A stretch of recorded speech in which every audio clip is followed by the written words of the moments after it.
अध्याय में विभूति योग का वर्णन। तेषां सततयुक्तानां भजतां प्रीतिपूर्वकं ददां बुद्धि योगं तम येन माम उपयान्ति।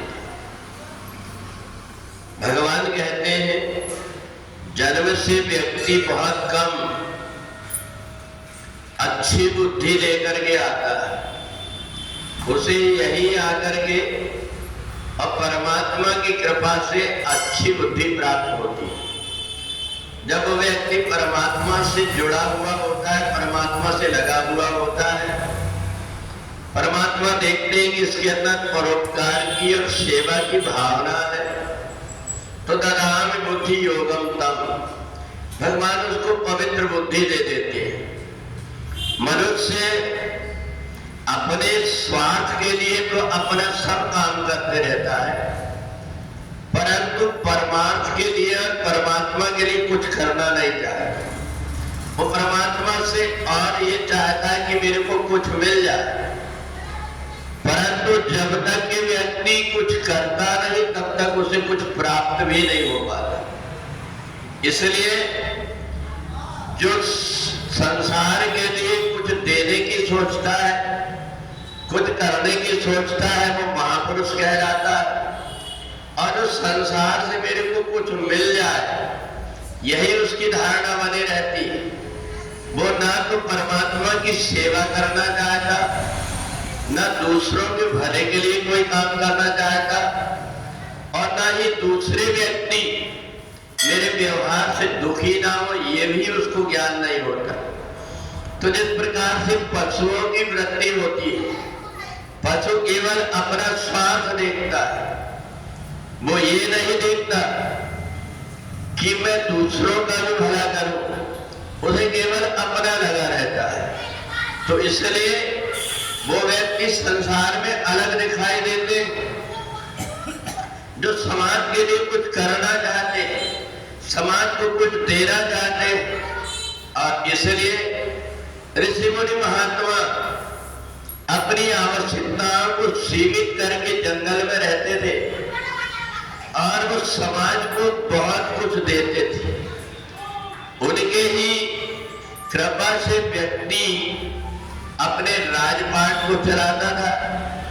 उन्हीं की कृपा से ही, उनकी साधना और तपोबल से उस व्यक्ति को ज्ञान देकर के उसको समाज के उपयोगी बनाया जाता था। तो इसलिए जो व्यक्ति कुछ करना चाहता, जो व्यक्ति रास्ता पकड़ करके चलने लगता है, उसको अपने आप कुछ न कुछ मिलने लगता है। परंतु जो व्यक्ति अपने आप में अकड़ में बैठा रहता है, धीरे धीरे वो स्वयं भी नष्ट हो जाते हैं और उन्हें कुछ मिल नहीं पाता।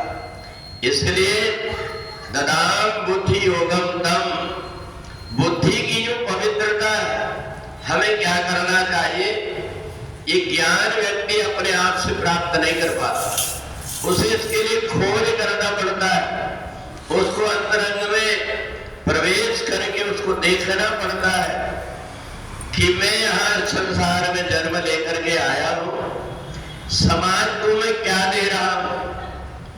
अगर उस व्यक्ति ने ये मन में आया और वो जब कुछ खोज करने लगता है, तो उसे कहीं ना कहीं से कुछ ना कुछ प्राप्त हो जाता है। क्योंकि संसार में किसी न किसी रूप में परमात्मा की शक्ति विद्यमान है, और इसलिए व्यक्ति ध्यान करता है, साधना करता है, परमात्मा के पास थोड़ी देर बैठता है। जहां कहीं परमात्मा का स्थान होता है, पूरे क्षेत्र में देवताओं का एक आभा मंडल होता है। उस क्षेत्र में बैठ करके व्यक्ति जब चिंतन करता है, तो उसके अंदर की बुद्धि की परत खुलते जाती है और उसको एक ज्ञान होते जाता है कि संसार में मेरे को कैसे रहना है। और इसलिए विभूति योग में भगवान ने कहा अलग दिखाई देता है। पहाड़ों में जिसने कुछ खोजा है वो अलग दिखाई देता है, नदियों में किसी ने खोजा है वो भी अलग दिखाई देता है, देवताओं ने ऋषियों ने, भक्तों ने, यहाँ तक राक्षसों ने भी प्रहलाद जैसे जिन्होंने खोजा है वो अलग दिखाई देते। तो इसलिए नक्षत्रों में, तत्वों में, पृथ्वी में, आकाश में, अग्नि में, वायु में, हर जगह कुछ न कुछ मेरी विभूति विचित्रपन दिखाई देता है। वो मैंने दिया हूं, इसलिए दिया हूं कि मेरे को पता है कि वो व्यक्ति जो कुछ भी प्राप्त करेगा समाज के लिए होगा, समाज से उसे कुछ मिल जाए, इसलिए परमात्मा ऐसी बुद्धि उसको दे देते हैं। और इसलिए भगवान ने कहा कि मैं तुम्हें इसलिए बता रहा हूं, तुम्हें भी परमात्मा ने इसी निमित्त चुना हुआ है। इसलिए कर्मण्येवाधिकारस्ते, अब तुम दूसरे काम छोड़ करके और कर्म करने की बात मन में सोचो। फल जो कुछ भी होगा वो बाद में परमात्मा सोच विचार करके देते हैं। इसलिए तुम तो केवल कर्मण्येवाधिकारस्ते, कर्म करो और कर्म करने लगोगे तो अपने आप तुम्हारी बुद्धि पवित्र हो जाएगी। बोले वृंदावन बिहारी लाल की।